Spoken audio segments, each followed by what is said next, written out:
With the replacement riders, it's part of the contract that the teams have with IRTA to supply riders. So they have a contract, they have to show up at every race, they have to be ready to race at every race. If their rider is injured or for another force majeure reason cannot compete, they are obliged to replace the rider. There's a 10-day limit on that, and the reason for the 10-day limit is that if a rider is injured at one event and is therefore withdrawn, and there's another race the very next weekend, for example a flyaway race, then they're not pressured to find another rider. It may be difficult to get a rider in that short amount of time. So 10 days allows them, if necessary, to go through 2 back-to-back races without replacing. They must replace within 10 days. So in the normal European schedule where there's a race every 2 weeks, if a rider is injured at one event or withdrawn, they have to replace that rider by the next event.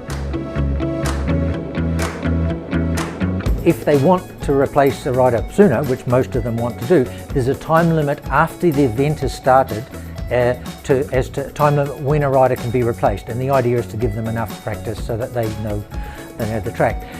In Moto2 and Moto3, the time limit is 2 hours after free practice 2, so it means end of Friday. MotoGP, the time limit is 2 hours before the qualifying session.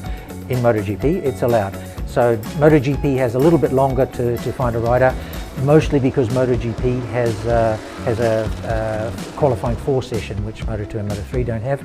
So yeah, midday Saturday for MotoGP and end of Friday for Moto2, Moto3. Well, it's really, really lovely to see this young man in this garage. Garrett Gerloff, the American who had a breakthrough season in World Superbike, of course, is going to be having a little run out on Valentino Rossi's machine. Now, Valentino Rossi, as you may remember, of course, tested positive just after Le Mans. He missed both races in Aragon. The case, Gerloff and Valentino, was considered a force majeure. It was a situation, not a normal injury from a motorcycle crash or something like that, where if a rider is declared unfit, that's it, he's out.